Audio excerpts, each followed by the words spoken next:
Welcome back to China Grimes Games, and I'm here with a very exciting Star Wars Destiny video.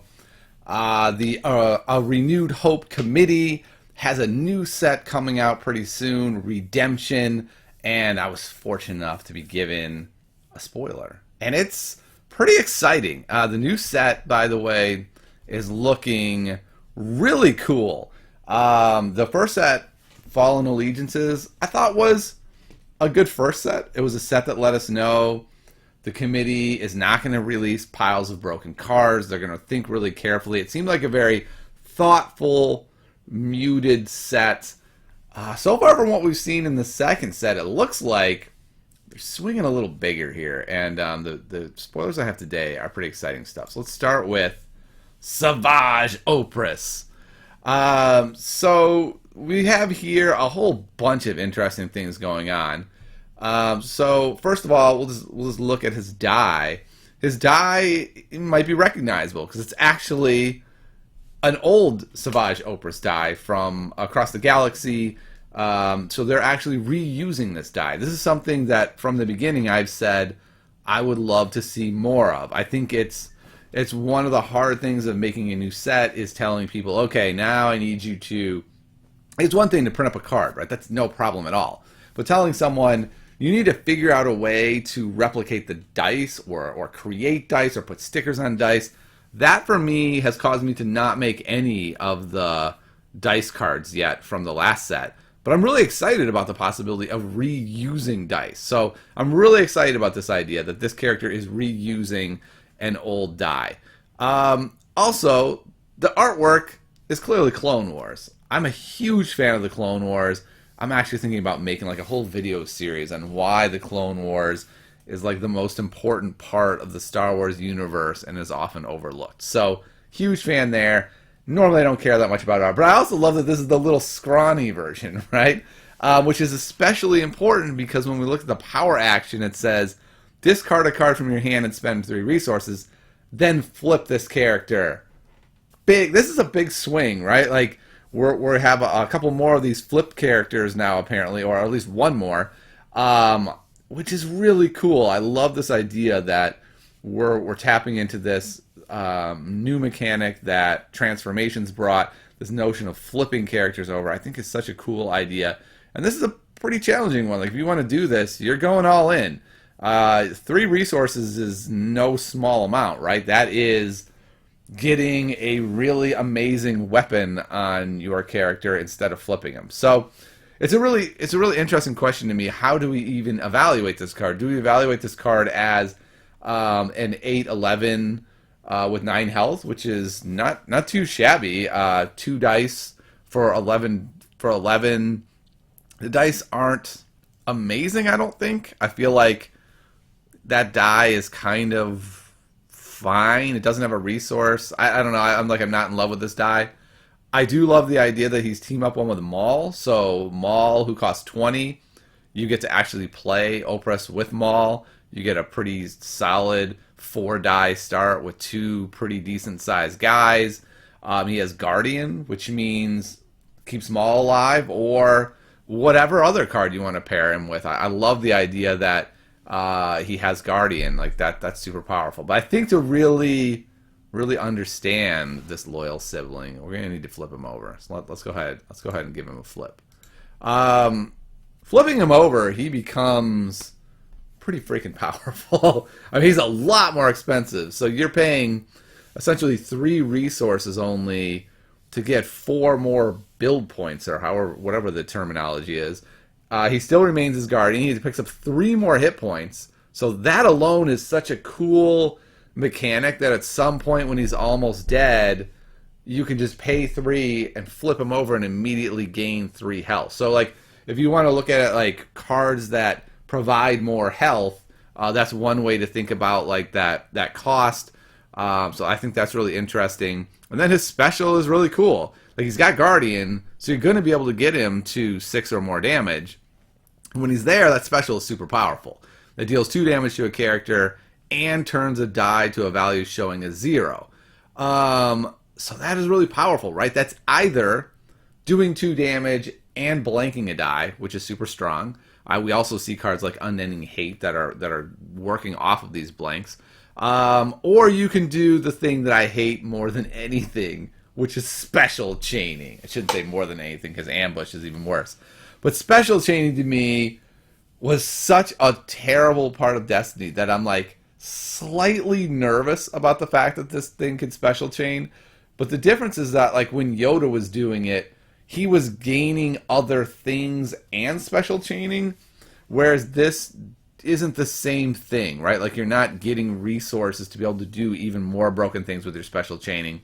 But I'm a little worried, right, that like you're going to have 6 damage on him, you're going to roll the special, you get to do 2 damage, and then also turn a die to its special, do something else broken. So bottom line is this character seems crazy strong at 11, right? Like if you get to pay 11 for this guy, that's bananas. And so I feel like the questions we evaluate him is like what kind of deck can we stick him in where 3 resources isn't too many resources just to flip a guy for 3 more health and a better ability.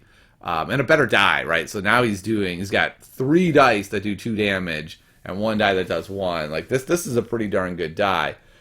At 12-15, he still seems pretty good. Like I think we could find some really good pairings for him. I think this is a good card. At 8-11, man, that's a serious card. That's a serious card. Okay, so I'm really excited about this particular card.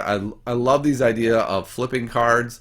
I think it gives so much flexibility in like the kind of decks you can make with him. Like, can you make a more controlling resource early dependent deck where you're gaining a bunch of resources, knowing you get to do 2 things. You get to put weapons on the other guy that you're paired with, and then later in the game, you've gotten that guy with a bunch of weapons on. You're using Guardian to keep it alive even more. As this guy starts dying, suddenly you use those 3 resources that you no longer need as much for weapons because you're making so many resources and you already have those weapons on that guy, and now you use to flip this guy, and you have at least one really awesome roll where you're hitting the special and doing busted stuff before he dies. It just seems like there's a lot of flexibility in how this guy can be used. And this is a real departure, I think, from the first set, where with Fallen Allegiances, almost every card I saw, I was like, okay, so it fits in this archetype and this archetype alone. Savage feels like he fits in, I don't know, so many different ways to use him. So I'm really excited about this guy. All right, hopefully you are too. Well, let's move on to the next one. What could be more exciting than a flippable character? I don't know. What about another flippable character? I think that's pretty dang exciting. So now we got Maul. Again, steeped in the Clone Wars stuff here. We've got Maul as he's like re-emerging here.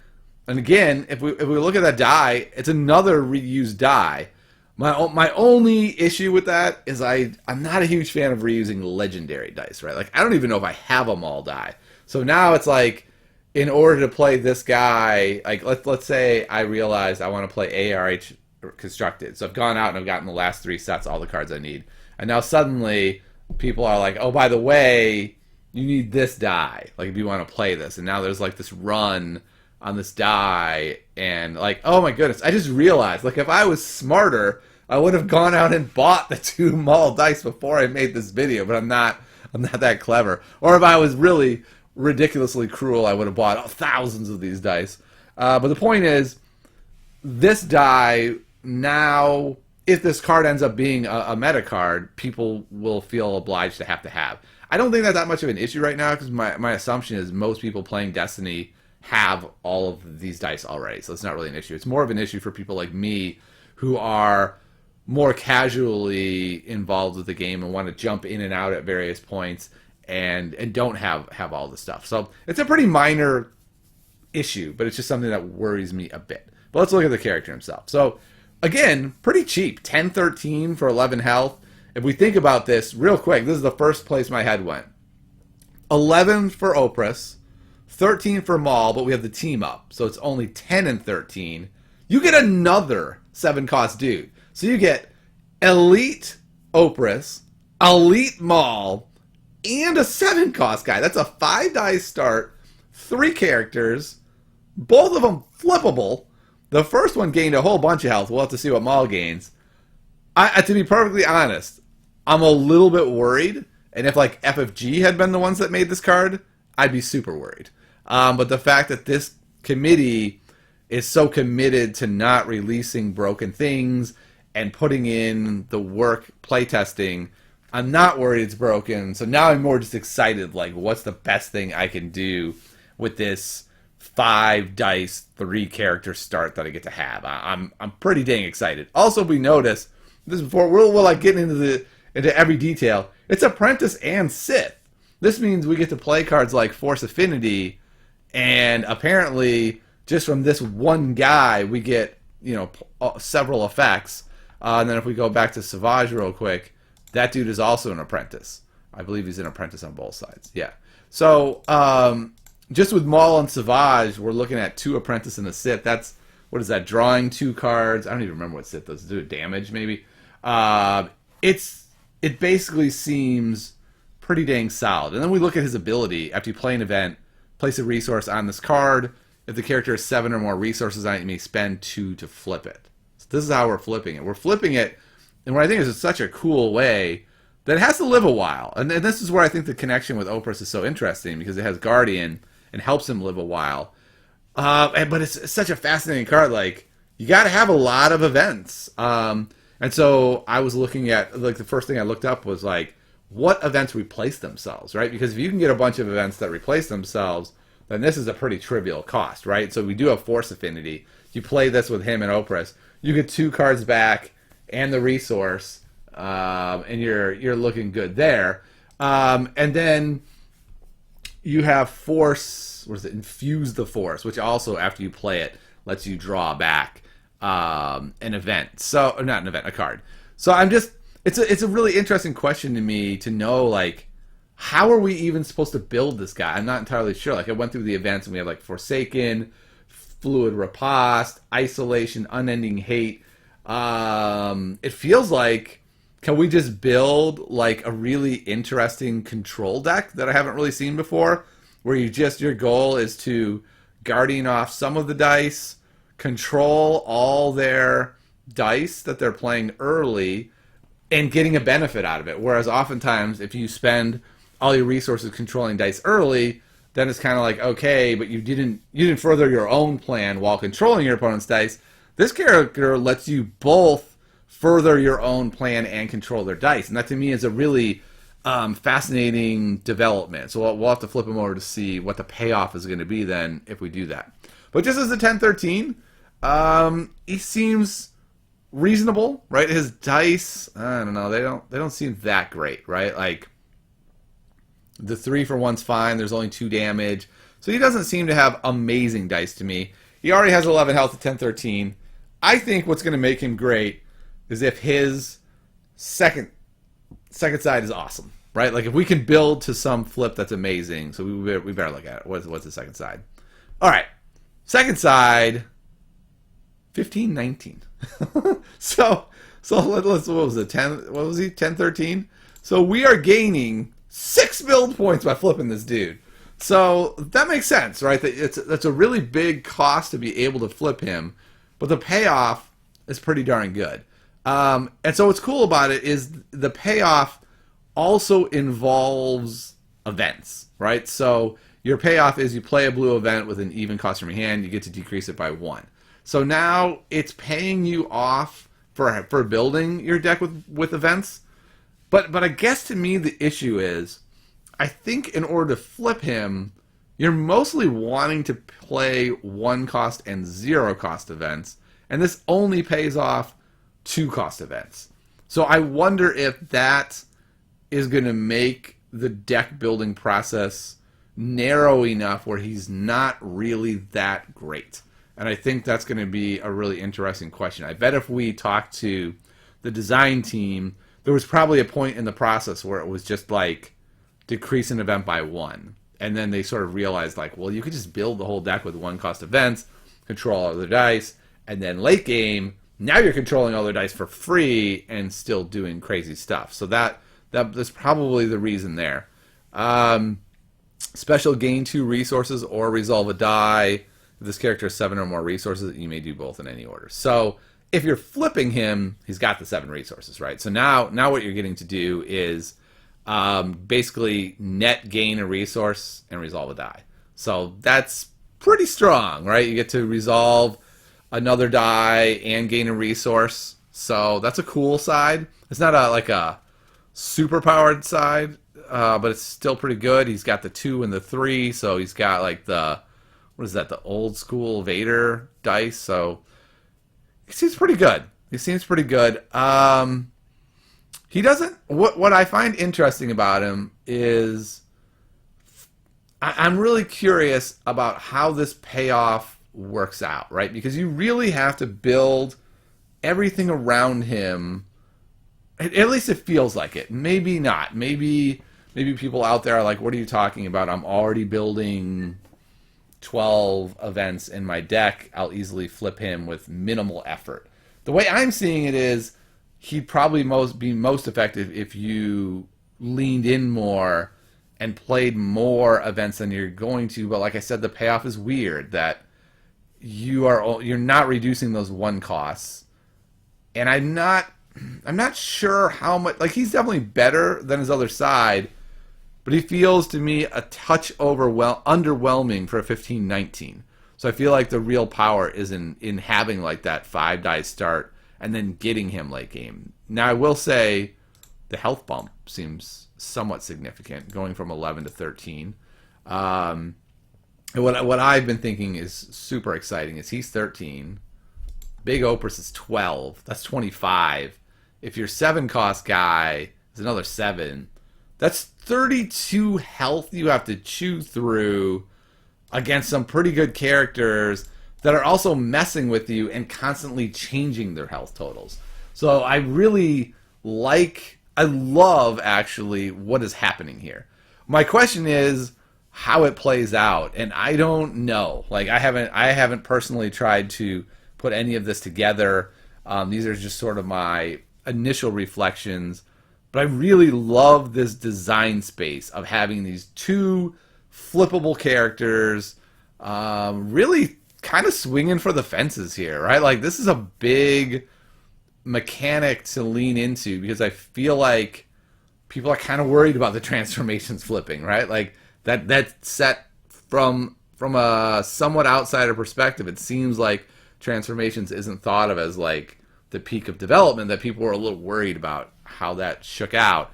And this committee is not scared of that, and they're making more flippable cards, and I think they're exciting. I think these flippable cards are really interesting. I love the idea of this Maul card. Man, I can't wait to talk to you all and hear all the amazing ideas that you have about how to exploit this flippable ability.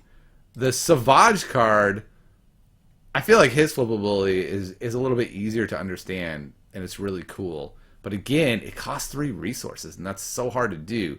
So I like the challenge of these different decks and the possibilities. Like Savage seems like he can go in such a wide variety of decks, but would be sort of best in like some sort of deck that can make a ton of resources. And then Maul seems like, I'm super excited to try this deck where you're just like, I'm going to control all your stuff, and then the end result is I have an even more awesome Maul. Like that just seems really good. And I wonder if there's a partner that instead of pairing him even with Opress, you're pairing him with a more resource intense character that is letting you pile up more resources so you can flip him even faster. And while you're in the process of flipping him, you are putting then some upgrades on him, and now you're rolling a character that has a 2-side, a 3-side, some really strong upgrades. You're playing some of the really busted 2-cost events, and they're only costing you 1 now. So I don't know. It feels like there's a lot to unpack here, much more than the Faltering Allegiances card, where I hadn't even played Destiny in years, and it was like, okay, this must go in this deck, and then I was right. This feels much more like I don't really know what we're doing with it. Like it's just an exciting open archetype to build from, which is really cool. Which leads me into my last spoiler, by the way, which is a 2-cost event. Normally when I see 2-cost an event, I do an immediate, we're not interested, right? Like, events are one. Events are one unless they're outright busted. So let's see if this is outright busted. Your powers are weak. Spot a Sith or Inquisitor. The Maul, by the way, is Sith Apprentice. All right, to choose a symbol. Then re-roll up to 3 of an opponent's dice. For each of those dice showing the chosen symbol, remove it. Otherwise, turn to a side showing a blank. This is super powerful. So I'm actually thinking this could have a huge impact in the meta. What I was finding when I was playing with Faltering Allegiances is that with so many of the multi-dice removal cards rotating out, what happened is most people were leaning into a later game god roll that was unmitigatable. And this is one of the few cards I've seen that can really do a good job of mitigating. If your opponent rolls, especially if they're a mono attack type deck, let's say they're mostly melee, right? And they roll let's say they roll 3 base melees and a plus melee, and then a couple of whatevers, and you're like, well, I'm dead. Like, if I can only remove one of these die, I'm dead. Oh wait, I have your powers are weak. I get to re-roll those 3 base melees. I'll call melee. If they come up as melee, I remove them. If they don't, I turn them to a blank. That is really strong. That is a very strong card. This card is not a reroll card. This card is a remove multiple dice, and if that doesn't happen as well as you want, turn to the blank side. That is a really strong card. Now the question, of course, is, does 2-cost removal work? And that is always the question. But I feel like this is pretty darn solid. I know for me, when I played in the Faltering Allegiances release tournament, I was so desperate for any sort of god roll mitigation that I played a dodge. Huge error, by the way. Playing a block would have been fine. Playing a dodge was a terrible mistake. And this basically is a dodge and a block rolled into one, giving you a ton of flexibility. And by the way, it doesn't just have to be damage. It can be whatever it is. Maybe it's a deck that piles on resources, and it's banking on that turn where it does its god roll 4 resources, and it picks up 6 resources, and you play this, and you mitigate all that, and then they're just decimated, and then their turn's gone, and now you just do a whole bunch of damage. This card seems really good to me, and I don't ever say that about 2-cost events, by the way. I don't think there's ever been a 2-cost event where I've been excited about it. The best I think I've ever said is like, it looks situational, maybe it could be strong. This thing looks strong. This seems like a quite good card. To me, to be honest, in a meta where we don't have a lot of multi-dice removal, I'm a little worried it's only blue villain. Like, that's how good I think it might be. And maybe what they're going to do is put in a couple others that are like this. Maybe maybe the committee noticed, like, okay, we have a lack of multi-dice removal, and we need more. But remember this. Remember with Maul, I said, you need even events to have this payoff. This is a pretty good payoff. That is a pretty good payoff. That card for 1 is disgusting. Now, is it disgusting enough to make you either play this Maul or put in the deck building you need to flip him?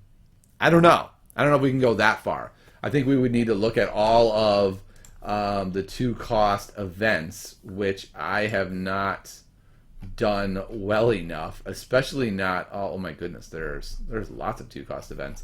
So I guess the question is going to come to, oh right, No Mercy is back around. That is super interesting. A 1-cost No Mercy in a deck where it's mostly blue removal spells? That's interesting, right? Maybe that's one of the places where your payoff is, that you get to roll your 3 side, you late game play No Mercy for 1, and you swing for 7. Like, that's pretty great too. So I don't know. I'm excited about this Maul, though. I'm excited about the Maul. I'm excited about the Opress. I'm super excited about how much they're leaning into Clone Wars, and I'm really hoping that it becomes more of a theme of the set. But great job here, ARH committee. Redemption's looking awesome. I hope you're as excited as I am about these spoilers. We've got a new Maul, and he looks cool. He looks interesting, and I'm just gonna say it's my favorite part. Savage, he's scrawny. Now he's beefy. I don't know. I just really love that transformation. Like, this dude really transformed, and it gives me hope, right? Like, I feel like I'm more like this one, and maybe with enough training, I too can get swole. All right.